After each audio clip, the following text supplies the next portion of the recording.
G'day, guys. How we doing? It's Monday night. My son messaged me about half an hour ago. He said, "You're live streaming tonight." I've got an alert. I haven't done this for a bit. We've had a lot going on.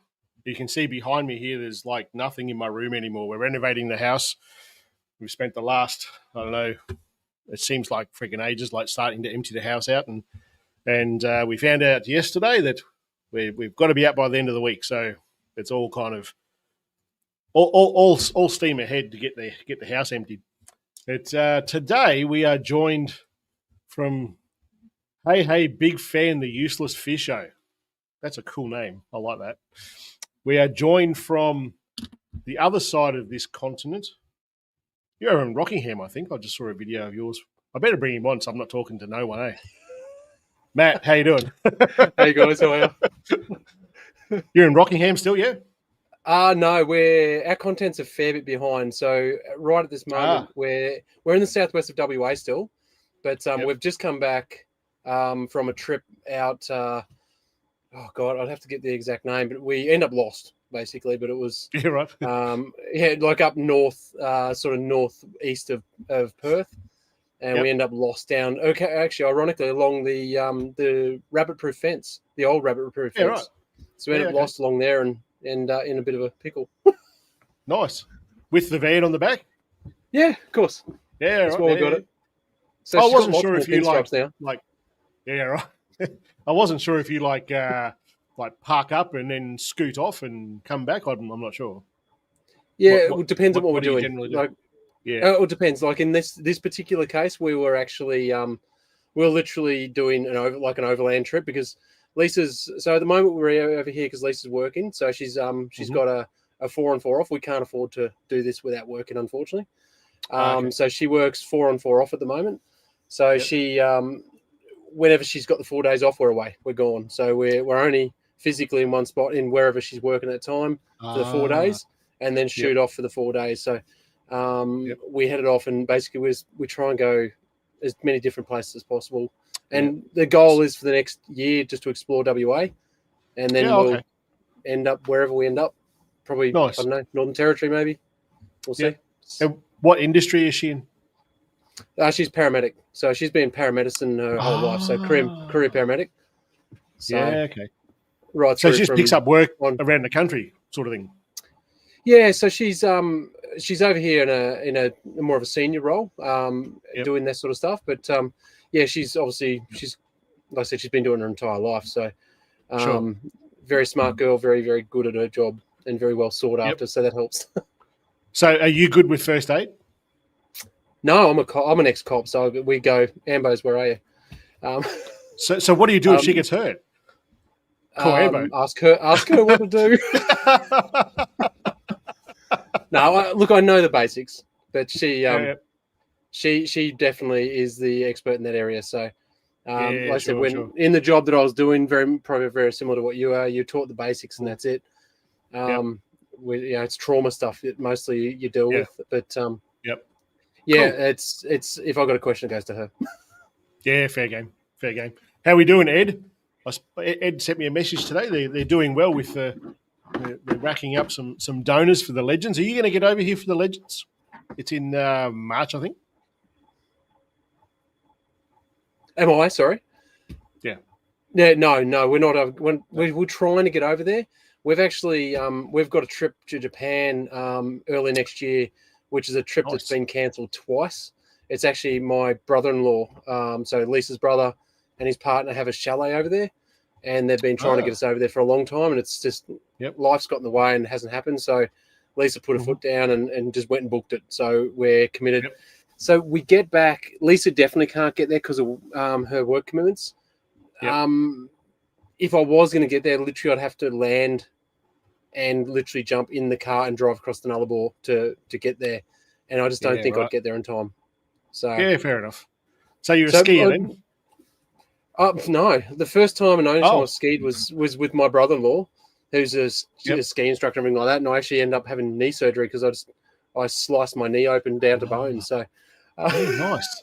So that's exciting. I'm great at it. I'm fantastic. We used to go when we were living on the Gold Coast. We used to come down to to Perisher. We used to drive down from the Gold Coast straight in one hit down to Perisher. Like 3 of us would share the driving, and we'd stay at a place called Sponners. It's just, I don't know if you know Perisher, but it's a little bit out of Perisher. It's like, I don't know, a couple of Ks drive, like maybe to the ski fields. But it's like cheap as accommodation, and they give you, back then it was breakfast and dinner, but it was really hearty fuel for the mountain for the day. And we'd go skiing there. We'd go down there. And then we made the huge mistake of going and skiing in Japan. And since then, we've never skied in Australia ever again. It's just... That's what everyone says. Yeah, it doesn't make sense. Yeah. We ski here, Mark, sliding across ice, and over there you're into powder up to here, sliding through it all. It's amazing. Amazing. And that's what I mean. They've been skiing their whole life. Like he used to ski instruct down in Perisher, same with D and everything like that, and they absolutely loved it. So they fell in love with Japan, and that's why they end up buying a chalet, and they're trying to make it. They're still very much building it, so they're still trying to get up and running. So if anyone wants to go skiing in Japan, give us a yell, and we'll put you in touch with them, because it's very personal. It's a small chalet, so it's super personal. And so whereabouts is it? Good skiing. My pronunciation will be wrong. Bayoko, I believe it's pronounced. So Richie's is the name of the chalet. Okay. So if you look up Japanese snow riders, you'll be able to find all, because they manage a lot of different chalets over there for different people. So you find all the different places. So they're really good people. So I'm working hard. Nice. Very good. Very, very good. Luca, how you doing, dude? What happened to that? It's probably not the forum to ask for it, but Luca, you put a post on. That's just how I am, dude. He put a post. Someone put a post on the Adventure YouTubers group, and Luca put a response to it. It was a bit of a political one, and I was like, that guy just took the words out of my mouth. And when I went back and looked at it again, it's gone. I thought, probably a good idea. I didn't say it. I think it got deleted. I'm pretty sure it got deleted. Building up a 4-wheel drive on your advice. Nice. So I just uploaded a 6 gig video today before my Starlink shit itself, or throughout my Starlink shitting itself. So I have to preview it before I let it go live. But it's a video that I filmed over the course of probably 5 weeks, maybe 6 weeks. I haven't been camping for over a month. Oh, boo! It's doing my head in. And it's the car's being. I sound dead in the car. So basically, everything came out. And if you've seen the back of my car, bloody hell, it was a big job. But it makes a big difference on those things. It makes a huge difference. It ended up losing or dropping 3 decibels. And when I first looked at it, I'm like, that doesn't seem right. But decibels don't just work like that. It's like 50% of the noise has dropped. The energy has dropped anyway. You can have a conversation across the car now, and it's not yelling at each other. It's good. It's awesome. It does my head in that's not done from factory. Like they've been making these cars the same for 25, 30 years or more, or whatever it is. Yeah. Like it's not exactly like it would be a big investment as far as development. It's a pretty easy thing. You'd think, I suppose, it all adds up, doesn't it? But yes, but you think about from their point of view, from Toyota's point of view, you think there's a waiting list of 18 months on these things. Why would you change it? Yeah, I don't know if you've seen that AI. I'm not a big thing into this. This AI sort of annoys me a little bit, but there's the meme that's getting around, and you see it, and there's supposedly the Japanese designers of the new Land Cruiser, and they're just going, no, we leave it exactly as it is. It's all the Australians will buy it no matter what. Doesn't matter. That's right. And it was so true. I sent her a few of my absolutely. Yeah, I don't think there's another car out there that you'll spend pretty much the same amount of money that you spent on the car on getting the car to where you want it to be. It's crazy, and it's just an accepted thing. That's what blows me away. It's not like people don't even begrudge it. It's like, oh yeah, I spent another $70,000 on it. It's like, wow. Yep. You know. Yep. I get it though. Like before, I never got it. I get it now though. I look at, because it's such an easy car to modify and work on. I get it. It's like the same friggin' socket is going to undo most of the car. It's there's so many aftermarket bits that you can throw onto it and make it that bit more comfortable. It's just nice. The K-On gear that I put into the back of this, or just buy a Jeep. Well, as I was saying to Just like Josh, it's already done. last time, it's as I was saying to Josh, like for me to go get a Jeep fixed under warranty somewhere, I know. I'm transporting that sucker like 3 or 4 hours. You know, it's a long way. The product's good. It's just they get killed by, unfortunately, by the distributors and the backup. It's their customer service is what kills them. The product itself is fantastic. Touch wood. You know, we're about 100, just under 110,000 on our Gladiator. It's had hard case, and it's doing well. It's certainly a popular car in the States, and they do some pretty gnarly shit with it. I quite like them, but it's like I said, it's miles of because of where we live. Like for me, a Toyota, I'm going to get a part for that thing anywhere. And absolutely. We had so for the business, we had a Renault traffic van, and it's just a van, you know. It's just a courier van, you know, or a coroner's van, I used to call it. And it's for us to get anything done, we'd have to take it to Bendigo, and that's an hour and 40 minutes for us. And that's not, you might think that's no big deal, but that's like 3 hours, more than 3 hours you're losing in that day driving that you could be making videos, you could be doing stuff on the farm, you know what I mean? So got to the point where any little thing that went wrong with it, you need to bring it in. Just tell me what the bloody code means and I'll have a look for it. We live on a dirt road, a sensor might have come off or something, you know? But they would never come to the party on that. So we ended up just selling it and buying a Ford Transit van because the service centre's 5 minutes in town. So it makes sense for us to do that. But Jeep, I really Josh, I really it's 100% makes sense. It's, you know, even traveling remotely. I mean, you know, there's a problem from the Jeep point of view. You know, there's a problem when I can buy a part from an American company and get it here quicker than I can get it from Sydney or Melbourne from Australia. It's a problem. That's 100%. It was exactly the same with the Harley. When I was riding a Harley, it was exactly the same. It would take there was a Harley dealer in Bendigo, and I can get a part from the States to here quicker than what I could have from Bendigo. It's just nuts. Yeah, it's crazy, isn't it? Crazy. Yeah. Talking about American cars, Chinese dual cabs. Oh, look, I reckon it's the same with pretty much everything this is just my opinion. I reckon if you asked me this question 10 or 15 years ago, I'd say don't touch a bloody thing from China. But I think it's as time goes on, different companies are getting stuff made there, and they're getting them made to a standard.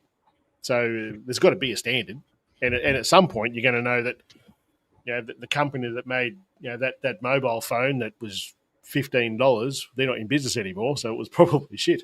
But I think if they've been around for a few years, it's probably going to be okay. What do you reckon? So the thing I think about, I'm old enough to remember when Toyota was the thing you didn't, you know, it's a Japanese car, stuff like that. The prime example for me is when I was younger was the Hyundai Excel. The Hyundai Excel came out. It was a cheap budget car. No. Those things went forever. And look at Hyundai now. So you've got a, you know, that's Korean, a really good point. Korean, but now you don't even think about it. You know, Kia, all that sort of stuff. You don't even think about it. When you consider that the single largest electric car manufacturer, and I'm not an electric car person, but the single largest electric car manufacturer, BYD, actually produces a lot of stuff for a lot of these non-Chinese cars, batteries, all that sort of stuff. Me personally, no interest. I have zero interest in a dual cab from China just because I think they're ugly. And I like working at Jeep working. There is a guy that did... I get that. There was a guy who did Mahindra. Was it Mahindra? I reckon it was Mahindra. Who was it? Who did that? Ruthie? Yes. Ruthie. Yes. Yeah, Ruthie's still rolling around the Mahindras, And it looks awesome, they're actually man. quite decent. Apparently they're quite decent off-road. I've never, ever driven one, but I've had a look at one, but I can't sort of say what they're like off-road, but they're quite agricultural, which I don't mind, that sort of thing. I mean, very similar. Both of us have got similar cars. Ironically, ours is a bit faster than yours from, you know, appointments-wise. But as far as what they do, they've got the same philosophy. You know, they're designed to be rugged and tough, just in different ways. So, ours is white. So it's white, and we've done. I'm just reading Ed's camping. So it's a white Jeep Gladiator, and it's got we ripped off a concept car from the States that Jeep did called the Scrambler, and it's basically got some retro striping on it. So I got those made up custom for it, and we've actually on the dicky thing and actually carried it through on the camper as well. So I reckon it looks pretty trick. I like it. Oh, it looks unreal, but it's some people think much, but we love it. It certainly stands out. You can't hide. Some people think it's a bit much. Have you not been on the internet before? Yeah, I've seen the ad. It's crazy, man. The amount in this niche. I tell people this all the time. On my other channel, I've got it's probably like between 10 and 15 million views, and I can count on one hand the amount of negative comments I've had. And on this channel, I've had I'm closing on like 2 million views here, or maybe I've done 2. I don't know. And the negative comments are insane. It's like, don't come to this niche without a thick skin. Yeah, it's a very passionate community, isn't it? Like, and it's such a diverse community too when you think about it. Like, that are in this one space. You got everyone from the stereotypical. And I say this not in an offensive way, but like your stereotypical bogan, right through to your grey nomads that are ex-professional stuff like that. So it's such a huge variety of people in the segment. Yep. So.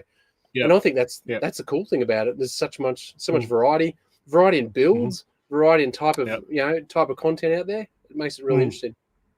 So, who would be your audience in your analytics? In our analytics, so it's changed a little bit lately, but it's sort of around that mid-30s to sort of actually into sort of the late 50s, 60s sort of thing. So definitely the more mature audience. I don't have a lot of. We do have some younger viewers, but not a lot.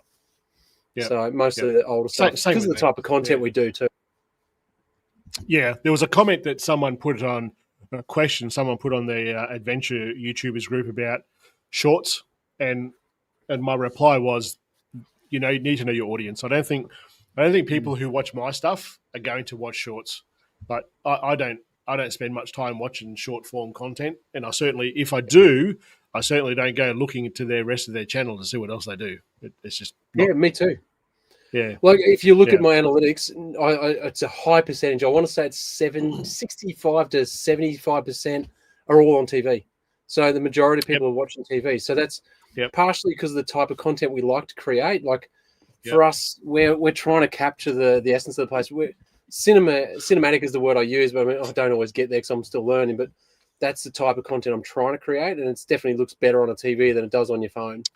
100%. So, yep. I saw that where you are over there, the last video you put out, the opening scene of that, I thought, oh, this guy's playing the game, isn't he? It's absolutely tanked. Oh man, YouTube does my head in a good way. Like it's interesting, but it's traditionally if I go, I really like that video, it sucks. It just goes terrible. Something I slap together in an afternoon, which is rare, but it does happen, particularly like your review videos or stuff like that, it goes off. Like I did a video on hooks of all things. Like I thought, I haven't seen a lot of these Morby hooks, so I did a video on that. It went off. I haven't seen what it's like. It was at 30 or 40,000 views. It was. I actually hadn't heard of them before. That video. Yeah, I quite like it. For us, it's absolutely brilliant. And Lisa's got, she's got early onset arthritis in her hand, so she just, not that she does it very often, but she just really struggles with the D-shackles. And when they're covered in mud, they're annoying. They're usually gritty as hell to undo. Yeah, for sure, definitely.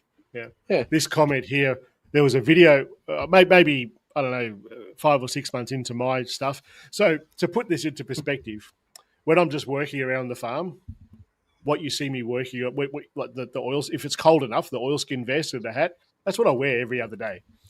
And then I'll just wear it in the videos. And someone said, "Oh, is this the requirement for adventure YouTubers to wear this bloody thing? Who you think you are?"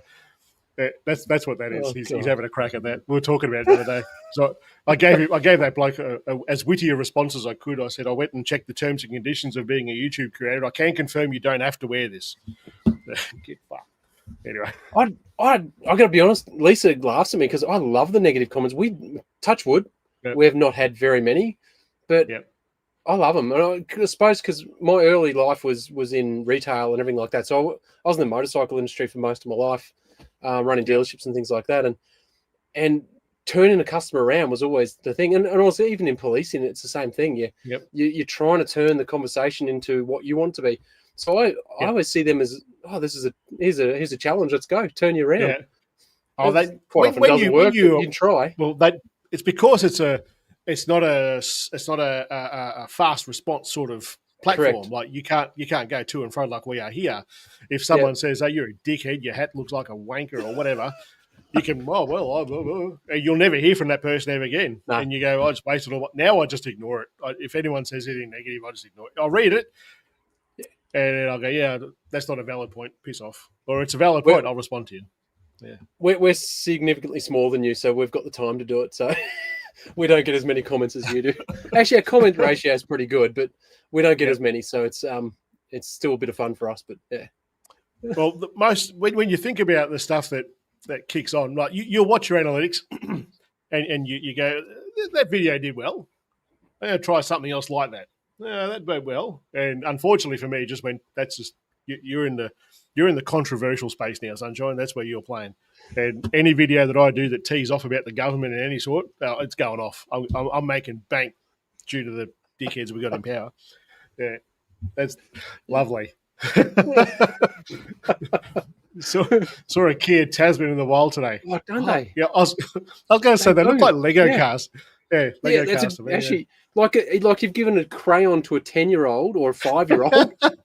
draw me a ute, and that's kind of what they look like. I've not seen inside. I'd like to see one inside one though. It'd be interesting to see what they're like.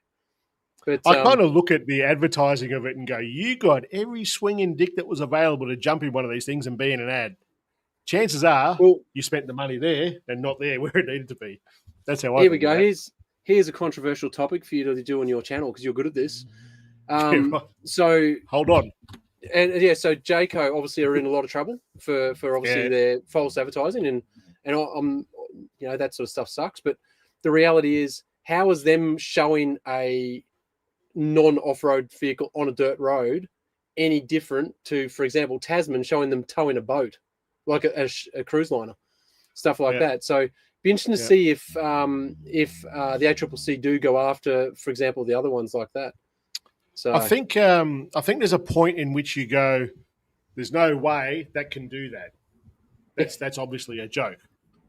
But with the Jayco stuff, I look at it and go, if I looked at that ad and I was going to buy one of them, I'll go, look what they can do with it.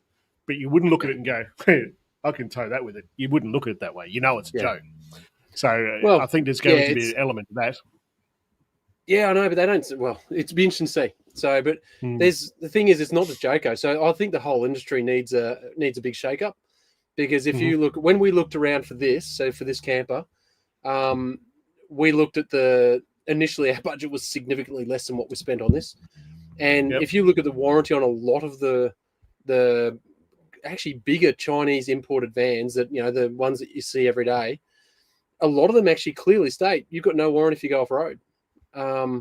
They're very much advertised, and people have got them off road all the time. So it'd be interesting to see how many people get caught with that sort of stuff. So especially when they're targeted as an off-road vehicle, from the type of tires they put on it, the height they put on it, everything like that.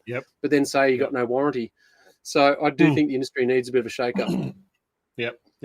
And this may well be what it needs. It may well be just that. Yeah. I just did this. It looks pretty tricky. Yeah, it does look. It looks a lot better, doesn't it? Yeah. So throw some bling on it, and it looks all right. It's passable. Yeah.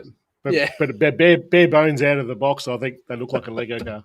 Yeah, looks like they don't look right. I don't know if you ever when the Simpsons first came out, and the dad was he designed a car, and they're like, "What? This is the average man, what make what he wants," and that's what I was like. It's his long lost brother. Yeah, that's it. Yeah, that's right. Yeah. Yes. So you said before we went live you were from Brisbane, yeah? Yeah. And so did you kick off from there on your trip? How did it start? Well, it started a little bit different to what we'd planned. So originally our plan was probably beginning of next year we're going to take off. Leisa got this opportunity over in Perth, and she spent about 6 months over here on her own. So she'd just fly back every now and then while I wrapped up I had to wrap up some stuff, so getting rid of the unit, stuff like that. And then I literally loaded the camper up. I did some shakedown trips over in southeast Queensland. I literally loaded the camper up, and basically went down to Adelaide, picked her up from Adelaide. We went across the Nullarbor, and we've been here ever since. So, like I said, we probably anticipate to be here for the next 12 months, roughly, to do WA. Initially concentrating down here, and then we'll hopefully be slowly working our way up. No set time. And because we, like I said, we have to work. So at the moment, I'm not working, but looking around for bits and bobs here and there. But we're also building trying to build a small business in the background as well. So that's taken a lot of time as well. So and that hopefully will be able to be running the business on the road. Sure. How do you? Well, for someone like yourself, you've been retail, you've been a copper. What sort of work do you go and try and find to do? Honestly, look, the reality is on the road. There's heaps of jobs. There's you kind of like just even in the town at the moment. Was in there the other day. Their bakery. They're looking for staff.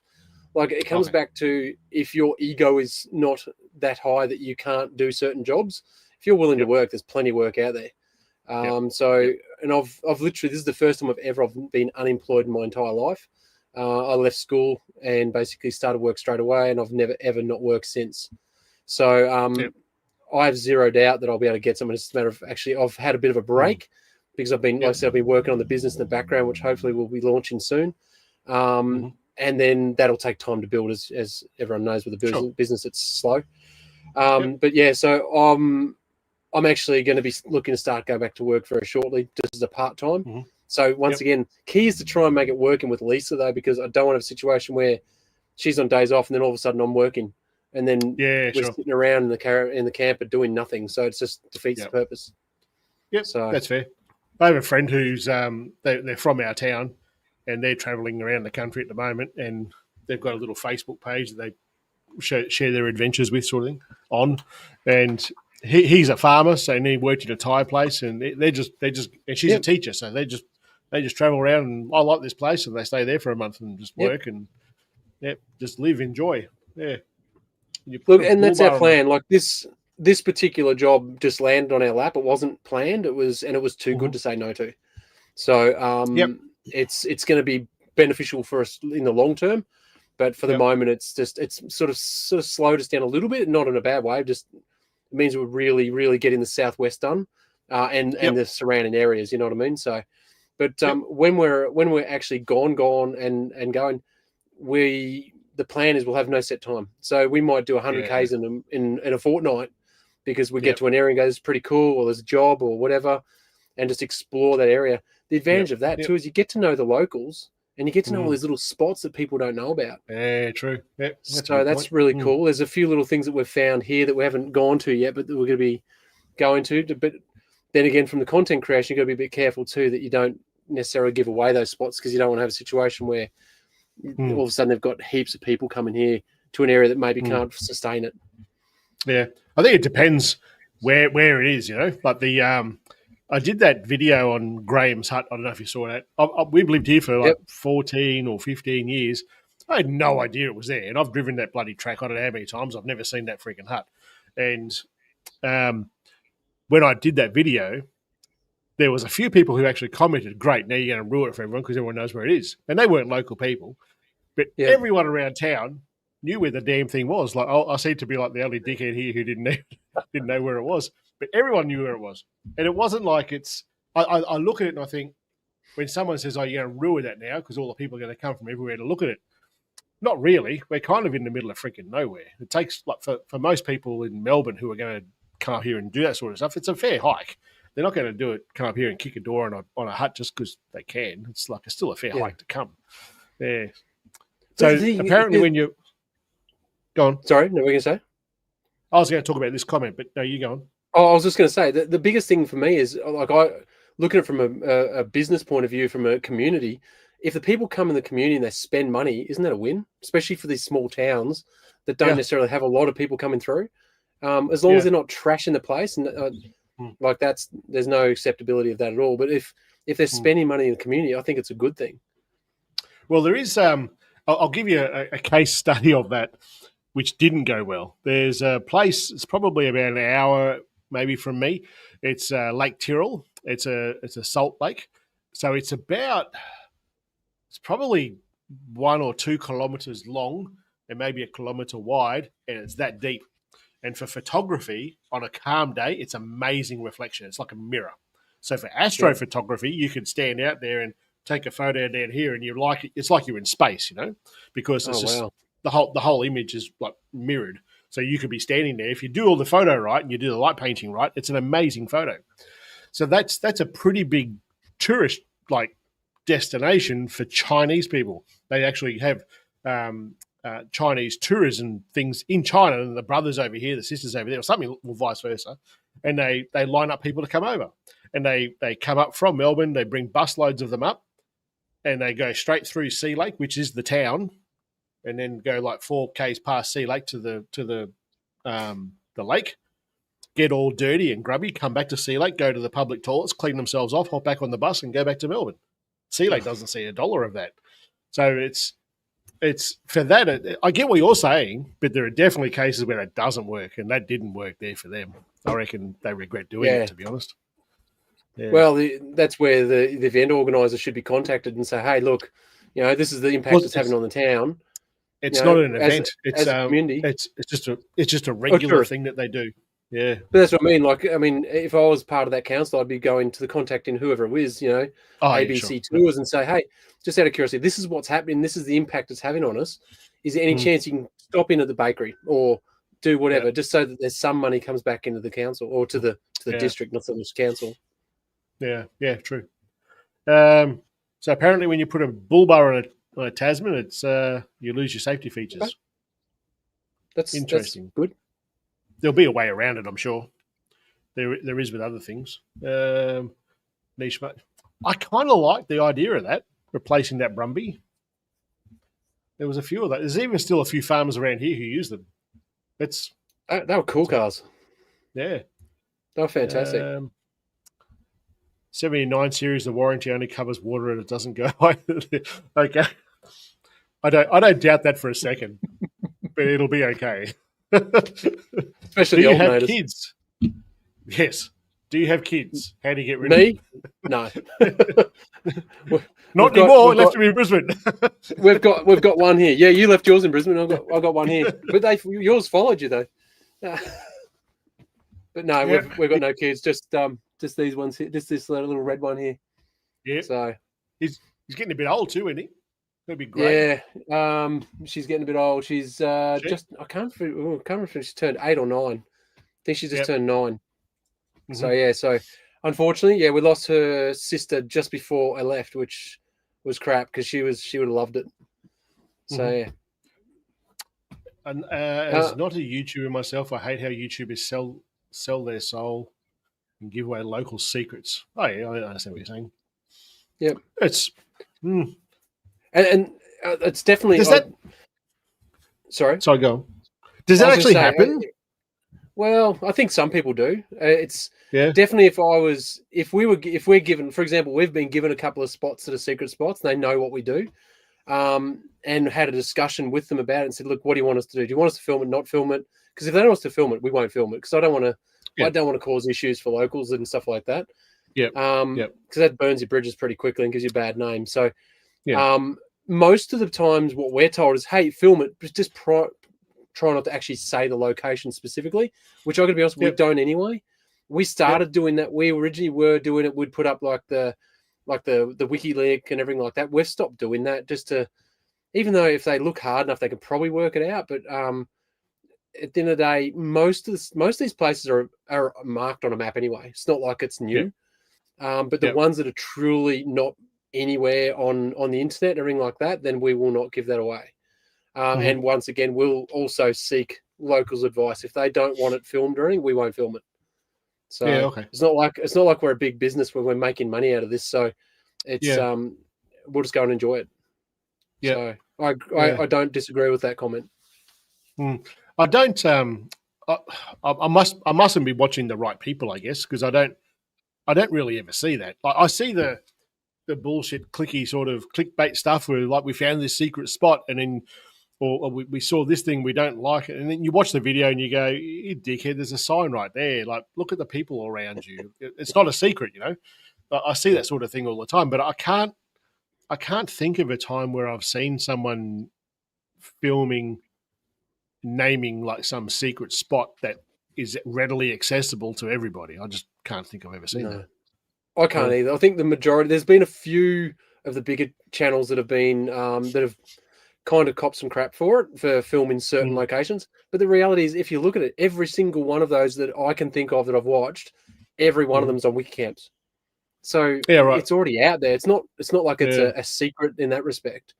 It's just maybe a lesser traveled place. And to be honest, the places that we like to go, it's probably not where most people go anyway, because we like to be, we like to be remote. We like to be away from crowds, and we like to go to those places that are definitely probably less popular in that respect. So, we just did Ningaloo, and I got to be honest with you, I really found it underwhelming. I would much rather be where we were just yesterday, stuck out in the middle of the bush in red dirt. That's where I really love being. It's an interesting thing. I see all these wonderful destinations that people go to, and like where I go most of the time, it's generally speaking, it's within an hour from where I live. I'm surrounded, like the Murray River's just there, and I love it. I love being out there. Yeah. Plenty of people go, it's all muddy, it's rubbish and shit, but I love it out there. I think it's fantastic. And when it's just there, why the hell not? The Brumby is coming back. Stupid electric one though. That doesn't surprise me at all. There's I saw on YouTube the other day that Amazon are actually making a electric pickup. It's like $9,000. Yeah, see how basic it is. It's honestly it's like manual windows, everything like that. It's almost like the Brumby in that respect. It's just a square box thing, but from the point of view of an electric car for someone who wants it around town, it's actually not a bad option. Be interesting to see what Gay and Carol. Hey, I was actually just watching your stuff before we come on here. But I got sick of listening to.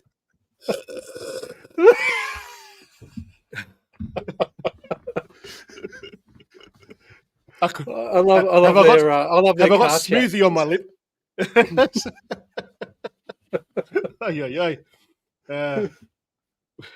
It cracked me up. That was hilarious. I saw that. I haven't finished watching it actually because I'm only like 3 minutes into it. But the Land Cruisers on that last video, that was awesome. There was so many there. Secret spot. A couple of mates go camping there, and someone put it up. I had a secret spot. Then I sent Ed there, and he put it all over YouTube. Bastard. The Abyss has just put basic manual windows. My $130,000 79 ute has manual windows, and no cup holders. Well, yeah, it's true. No, they've got a cup holder now. Because you have to buy armrest, don't you? Which does my head in. Yeah.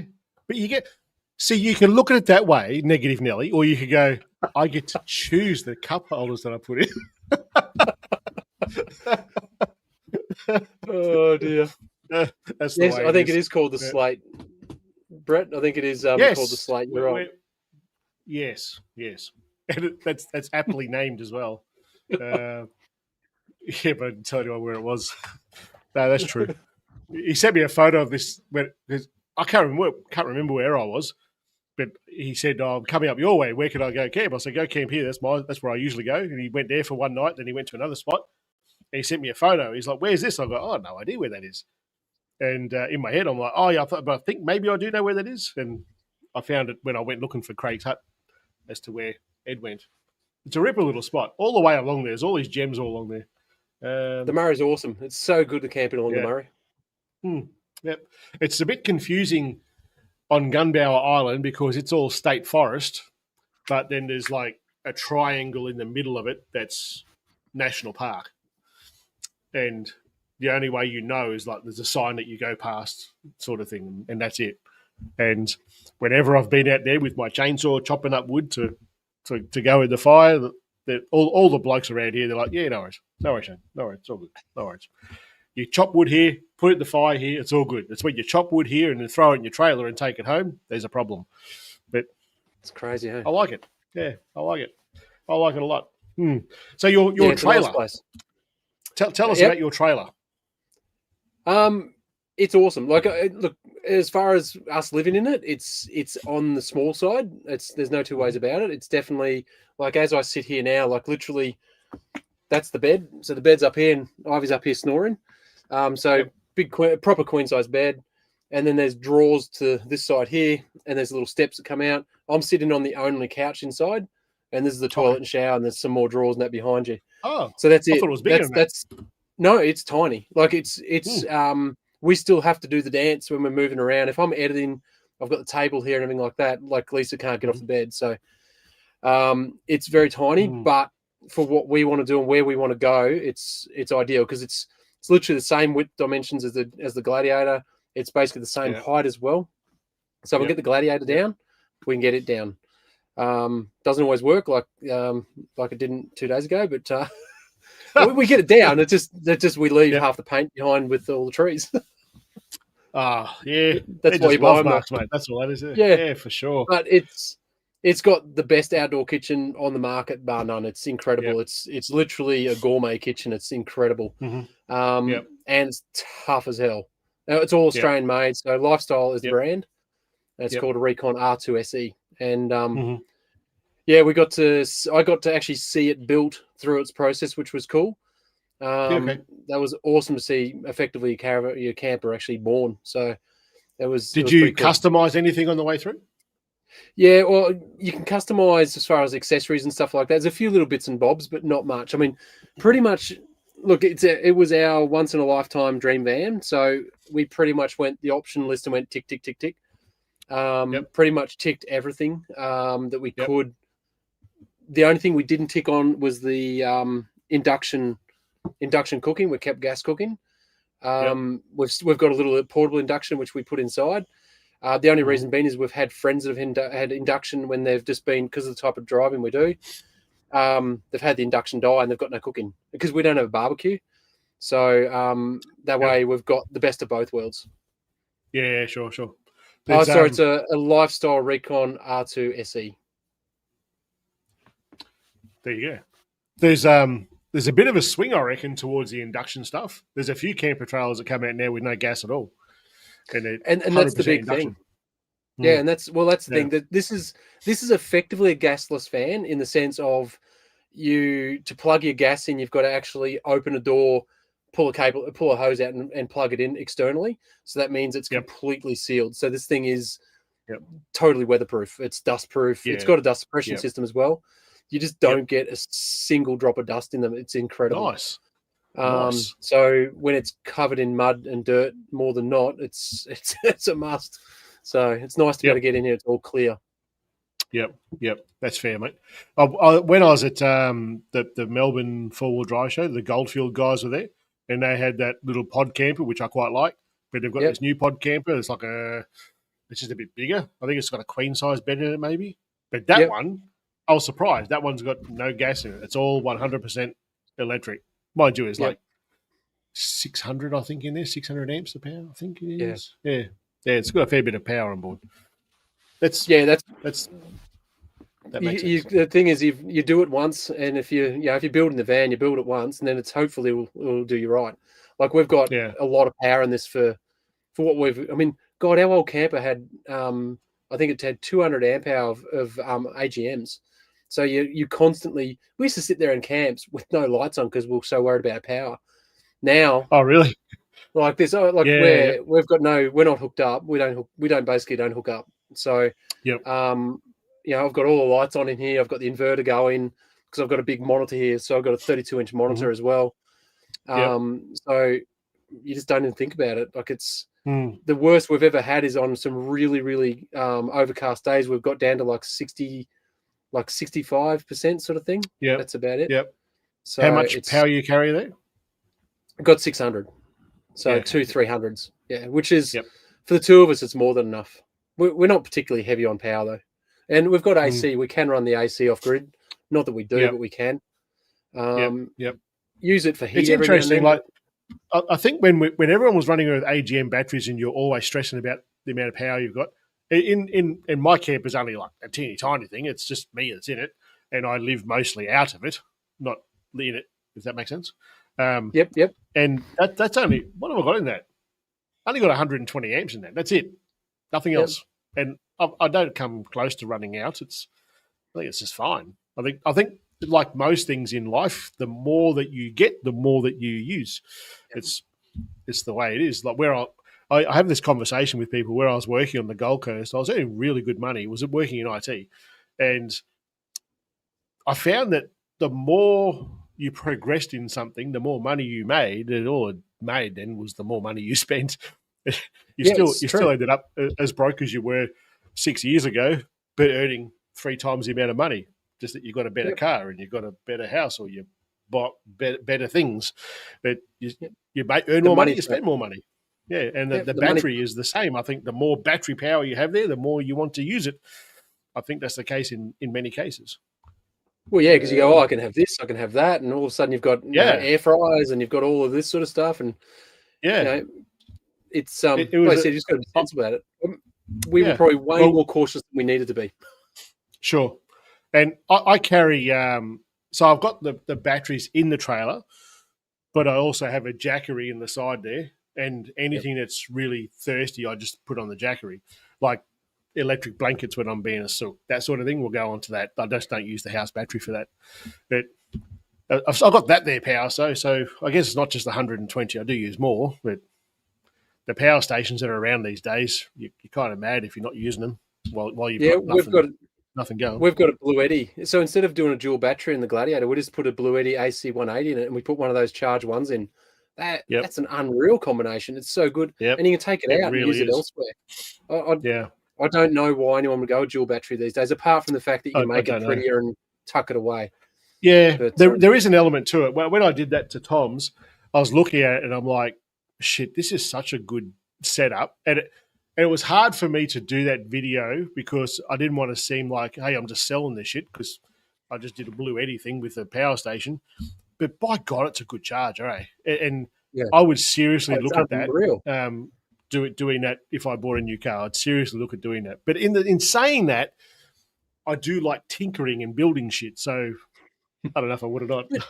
But even for someone who doesn't know what they're doing, it's 2 wires. It's honestly, anyone can do it. Like I was skeptical of the Charge One, and like we've got no we're small, so we've got no affiliations with that, and so it was all out of our own pocket. Ironically, actually, before we bought the Blue Eddy, we were approached by a company that wanted to give us a power station, everything like that. And I did research and went, no, thanks, and ended up buying the Blue Eddy because I wanted something that was reliable. We don't have time to be, stuck on the side of the road with no, something not working, and it's carrying weight that's just not working. So, so we researched and bought what we wanted. So, I totally get that. I've done Blue Eddy, obviously. I've got 3 or 4 jackeries now, and I love them. I think they're fantastic. But I've also got one that. So on my other channel, I got sent one to do a review on. It was what's the brand? If you're still here, Ed, tell me what the brand was, because Ed knows what I'm talking about. And I sent it back to them and didn't do a video because it was a solar generator that doesn't charge from solar. Like, it didn't work, so it went back. But then I've watched all these other people, All Powers. That was the one. I watched all these other people reviewing them, and I'm like, they can't all be full of shit. Thanks, Ed. And Ed, I've been out with Ed. I absolutely trust what he says, and he uses his All Powers the same as I had all the time. It's never failed him. So I'm like, okay, maybe I just got a piece of shit one, So I've actually got another one out there right now that's being used. You're going to laugh at this. I went and bought an air fryer and an induction cooker. I've never had the want for them, never had the need for them. But someone asked me one time in the chat on one of these, and I thought, I'm going to go buy one of those and just use it with this power station and see how it goes. And so far, it's doing pretty good. So we'll see. Yeah, that's the thing. What was the one? Want to know when they're testing it? That's what they're using it for. So yeah. I looked at, because I've done a few power stations now, I kind of go, what's a better way to do this? I see other guys reviewing these things. They break them down and put them on like power drain systems, and I think, I'm more interested in real world stuff. What are you actually going to use 100%. This shit for? And 100%. That's the way you should be testing it. So, in my opinion, anyway, when I was looking at reviews, when I was looking at it for myself, that's what I was looking at, real world reviews, not this benchmark. To be honest, I'm not a 12-volt person, so I know the very basics, and that's it. So most of that was double Dutch. I just want to know what I can run, how long I run for, all that sort of stuff. And honestly, what I've got has been incredible. It's more than I need, but it's been fantastic. You know, because it runs. We've got the Starlink in the car. I don't run it off a 12-volt. I run it all off. The 240, and it's faultless. It's amazing. Yeah. Yeah, nice. I can turn it on and off with the app, so it's just great. Yep. That's awesome. Yeah. When I left the army, I went to work for Xerox, for Fuji Xerox. I was fixing photocopiers and printers and that sort of stuff. So you had to learn like how to read schematics and stuff. So electronics is not that foreign to me, and I find that I think I've said this in a video at one point. If you're going to build your own 12-volt setup, go and be friends and buy everything from your local guy, so that when you screw it up, it's okay to ask for a hand because he's already made plenty of dollars off you. That's how I think of it, and I just enjoy it, mate. I enjoy it. This Goldfields, what you were talking about before, that pod trailer. I'm going to go try one of them out. When is that? Probably in another 2 weeks, I reckon it is. And it's one that when I bought our trailer, the signature trailer, I bought it, and then it was like a month and a half later, I went to the Melbourne 4-wheel drive show when they first had that trailer, and I looked at it and I went, fuck. I would have bought that. It was $1,000 trailers I've seen. So the pod trailers, most of the pod trailers I've seen, they've been pretty much 2-wheel drive. Is it off-road, or is it pretty much just a standard 2-wheel drive thing? Oh, no. Like, Ed's got a... yeah, 100%. Okay.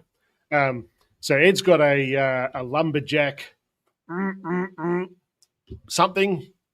It's a lumberjack. It's a pod trailer. And he takes his everywhere. He takes his FJ for the most part anyway. Yeah, they'll go the same as what I've got here. Same sort of suspension setup as what I've got on mine. Yeah, just most of the ones I've ever seen at the show, they've always been pretty much, the low little things like on road. Oh, teardrops and stuff. Yeah, no, this is not that. No. Okay. No. If you Google this one here is called the Goldfields Escape. If you Google that, you'll see what I'm talking about. It's pretty decent, yeah. It's very tempting, especially if you need to take out the car, use something else, like a blackout barrier. Not sure what we're talking about. Sorry, we're talking about the power units here. Yeah, absolutely, 100%. Covered bull bar the other day when you fit it to a Kia and what gets turned off you'll not be able to use. It's not a great deal, just all the BS stuff you don't need. It's probably things like the close following and stuff with the cruise control and stuff, I would imagine. But they could probably move those sensors, depending on where they are, onto the bull bar. One way to test That's cool. It is cool, man. It's a ripper little pod. Yeah. That's very cool. This is a big talk from a bloke who wears an old man's hat, that is. He knows what I'm talking about. Love to tinker, tossed up between the Eddie type product and build a system. Yeah, 100%. Yeah, I've seen his system, and these guys, they do everything on their budget builds, but they're good builds. So you should check these guys out. They do a lot of Facebook stuff and everything like that. So Jace is actually Southeast Queensland guy as well. Top people. Where do you camp? Where the hell do you camp up there? So when I was researching this stuff, when I was a young fella, I used to just go out the bush and camp. That's where I'm from. And when I was researching this, because Tom, my son, was telling me, "Oh, Dad, I can't just go camping anywhere here. You got to pay everywhere." I'm like, bullshit, you do. Yeah. No, he was right. You got to pay everywhere. It seems. Where do you go camping in Southeast Queensland now? Mate, it's honestly it's hard. Like you've got to go national parks, you've got to go state forests, and then they're getting harder and harder. Honestly, you 9 times out of 10 you end up at hip camps or like things like obviously Stratty and Fraser and places like that. But once again, it's all paid. I can't remember, with the exception of some like roadside stuff. I can't really remember the last time I did any decent free camping in Queensland. It's harder and harder all the time. There is some stuff around, but it's hard to find. Like the idea of a gas-free camper. I'll explore that. Yeah, it's you're the same. Yeah, you were. The pod, the Escape that I saw, that's got gas in it still, but the new one that they have, it's it's the same wheelbase, I think, as the Escape, but the body of it's a bit wider, so it fits a full queen size bed inside that camper. Okay. But that one there is 600 amps of lithium, and it's all induction cooking from memory. Yeah, Induction's amazing. Yeah, I've never used it besides this one that I've got out here. It's fast, and it's a great thing about it, particularly wind. Like with the outdoor kitchen, as you know, the wind can be a pain in the bum. So we quite often will just grab our little portable induction, stick it out on the bench out there. So just because it's quicker and easier. And we've got the power, but we just wanted to, for us, because we are remote as much as possible, we didn't want to have a situation where we had no way to cook. So and we've got friends who have had the built-in induction units that have failed, and they had no backup. So they literally couldn't cook except for over a fire, and even that can be a challenge sometimes. Mm-hmm. So, but yeah, gas is not cheap. I'm gonna have to do something pretty cool now just to piss him off. I'll see how many wonderful. You forgot the electric blanket, Luca. You got an electric blanket as well, man. Come on. The irony is you're talking to a guy that actually doesn't cook and doesn't care about cooking. My wife finds it important, so my wife loves the food, but food doesn't really interest me. That's why you'll find with any of our videos we've got no cooking in it, because it just doesn't enter my brain. Fair game. Hip camp mostly, not much free. Yeah, there you go. It's really annoying. Nomad. Thanks, Ed. That's what it is called. The Nomad. Yes. Very good. How long have we been going for? Been going for an hour. We should probably wrap it up. Is there anything else you want to talk about before we pull the pin? No. It's been good to have a chat. Honestly, I love the actual, when I'm watching these, the actual online community that's chatting away during the live stream is really cool. Yeah. It almost, well, not almost is. It's usually these multiple conversations going at the same time. It's very cool. So yeah. It's one thing that I enjoy about, because most of what I do is solo. So I enjoy this interaction that I have with another human being in this sort of space, but this sort of interaction in the chat, and it's very much the same as when I went and met with these guys at down towards Echuca. There was Ed and Nas, Gay and Carol were there. Tim Bates was there. Bill from Kraken. I'm sure I'm missing someone. Josh was there. There were other people. I can't think of all of them, but it was basically sitting around a fire with a group chat. That's what it was. I enjoy it. Yeah. It's good fun. But also, the other thing too is thank you for what you do for almost you're in this little community that you're a part of. You're probably the big fish. So it's definitely appreciated by all of us smaller channels, with having someone like you that's willing to give us a help, and you're always happy to give suggestions and help out. So I'll say it because a lot of people say it already, but thank you for everything you do for the small channels. It's okay. I don't go out of my way to do anything. I'm ask anyone who meets me in person, mate. I'm an open book with this sort of stuff. It's not. Yeah. We had a few. There was a few scotches downrange before I said this, but everyone took it the wrong way. I saw that. I heard about it. It was funny.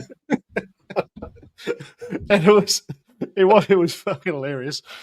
and it was like, because most other things that you do in life, in your businesses, you have competition to that business. So if I Blue Etty, Jackery is their competition. Yeah. Whereas I look at this and I go, you're not my competition. Like, everyone watches my shit, they'll watch your shit. But the way it came out, it was just like, oh, big man, don't come. It was hilarious. That would be funny. As soon as they started, I was like, fucking, I can't come back from this. It's all over. Should just leaned into it at that stage. Well, I kind of did a little bit. It was, I denied it. And I was like, oh, fuck you all. Yes. Yeah. How's your machete bands going? I'll probably, I don't know. I see that the Premier's just gone to China. And in my head, I'm like, there's a video in that, but come on, let's not make it all about politics. All right, man. Dear. It was good to meet you. Awesome. Good chat. Yeah. Good fun. Did I actually link your channel in the comments on this? I'll find it right now, actually, and I'll put it in the chat. Sorry, dude. I'm usually on that a bit better.